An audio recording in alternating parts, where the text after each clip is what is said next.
wakil rakyat akan menambah jumlah anggota. Dampaknya pasti secara ekonomi pasti ada. Beban anggaran juga akan bertambah. Berapa nilai tambahan anggaran untuk menggaji anggota dewan? Berbanding luruskah ini kado tambahan jumlah anggota dewan ini dengan kinerja para politisi Senayan? Wakil rakyat tambah jatah, saya ulas lebih lengkap untuk Anda sore hari ini. Kita tahu bahwa wakil rakyat itu harusnya memang mewakili rakyat. Jadi harusnya mereka menjadi wakil kita ketika akan menyuarakan apapun, baik itu kritik, masukan, ide, dan lain sebagainya kepada sistem pemerintahan. Kita lihat bagaimana dalam kesepakatan yang terakhir sebelum Lebaran kemarin sudah disepakati antara pemerintah dan juga anggota dewan ataupun DPR sepakat untuk menambah 15 kursi lagi atau 15 anggota Dewan Perwakilan Rakyat ataupun Wakil Rakyat setelah pemilu 2019. Dan ini masuk dalam RUU Pemilu ya. Jadi ada beberapa poin dan yang menarik perhatian CNN Indonesia Business adalah bagaimana ada poin ini di sana. Akan ditambah 15 jumlah anggota dan ini adalah sebarannya. Kita lihat Sumatera Utara akan bertambah 1, Kepulauan Riau 1, Riau 2, Kalimantan Barat 2, Lampung 2, Nusa Tenggara Barat 1, Sulawesi Barat 1, Sulawesi Tengah, Sulawesi Utara, dan Kalimantan Utara. Nanti mereka akan mendapatkan jatah sehingga bernilai total 15 anggota baru. Nah, nanti penambahan anggota ini tentunya akan berdampak pada anggaran. Pastilah. Gak mungkin kan ada mau kerja sosial sebagai wakil rakyat. Nggak mungkin. Baik, kita lihat bagaimana menurut Kemendagri sendiri, Cahyokumolo itu hanya akan berkisar antara 50 hingga 60 miliar. Hanya. Tapi bayangkan 60 sampai 60 miliar ini bisa dibangun berapa sekolah, bisa dibangun untuk pusat kesehatan gratis, bisa dibangun untuk aktivitas ataupun juga fasilitas publik apapun, banyak sekali angka ini. Tapi mungkin saja dalam pembahasan antara pemerintah dan wakil rakyat merasa penting untuk menambah lagi anggota dewan duduk di Senayan sehingga akan membebani lagi tambahan anggaran menjadi 50 sampai 60 miliar rupiah ya. Dan kita lihat sesungguhnya kalau menjadi wakil rakyat kenapa sih sampai ngotot gitu harus tambah, terus kenapa itu seperti gula-gula, kenapa ada banyak orang yang ingin jadi wakil rakyat? Tidak lain tidak bukan, saya tunjukkan pada Anda bahwa motifnya ekonomi.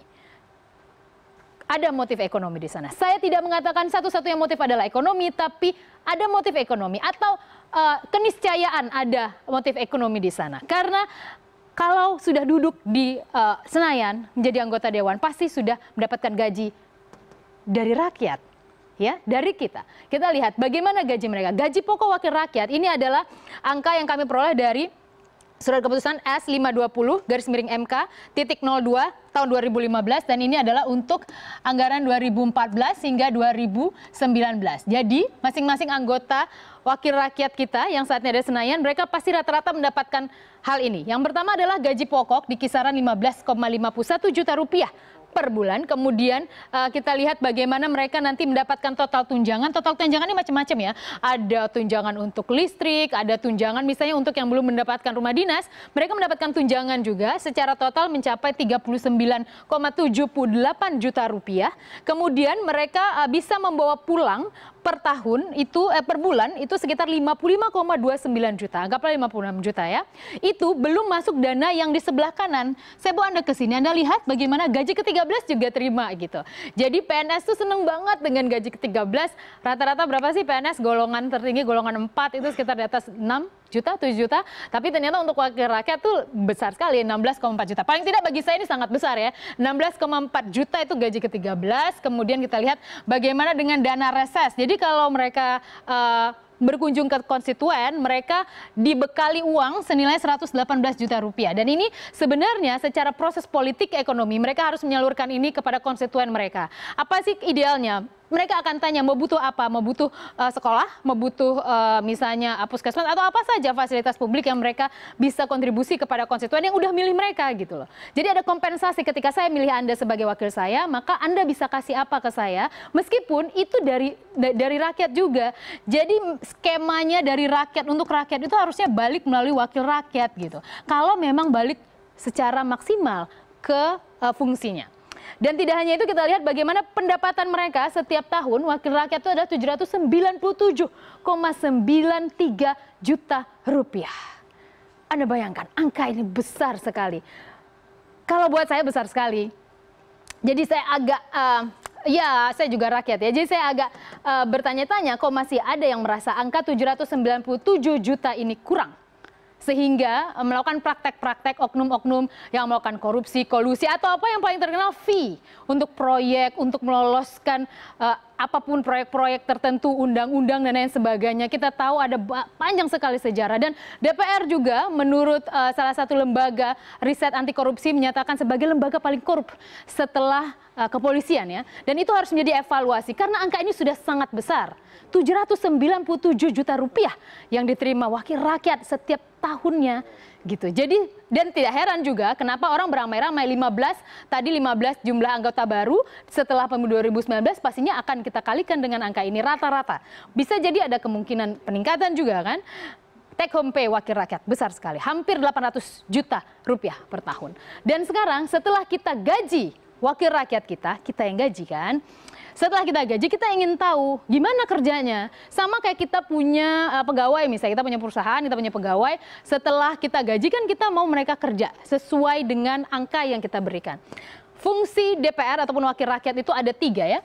Yang pertama adalah legislasi, kemudian yang kedua adalah anggaran, kemudian yang ketiga adalah pengawasan.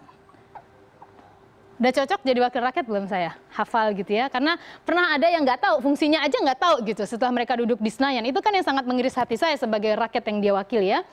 3 fungsi ini, salah satu barometer, indikator kinerja Dewan Perwakilan Rakyat adalah kerja mereka mengesahkan undang-undang. Gimana? Mereka berapa? Targetnya pada tahun 2016 misalnya itu adalah 50 rancangan undang-undang ataupun 50 undang-undang targetnya ya. Tapi realisasinya hanya 9 sampai 10 sampai 11 undang-undang saja hingga Oktober 2016.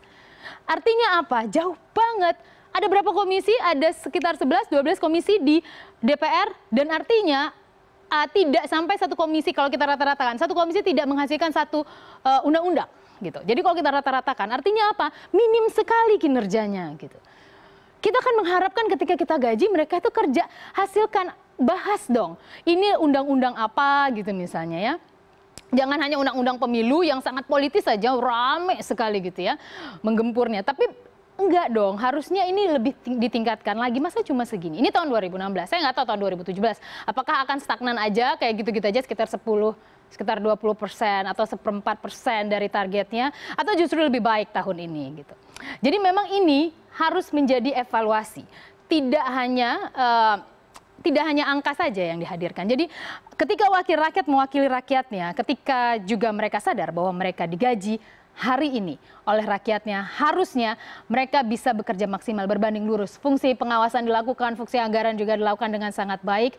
Memang di Senayan proses politik adalah sebuah nadi dari Senayan itu sendiri. Tapi paling tidak ketika Anda menyentuh juga motif-motif ekonomi, ada juga digaji oleh rakyat, ya paling nggak kinerja lebih bagus lah, seperti jangan kayak gini juga dan jangan ada korupsi-korupsi lagi. Undang-undangnya dibanyakin dong tahun 2017. Kerja tiap hari, jangan absen gitu, jangan tiduran ketika paripurna.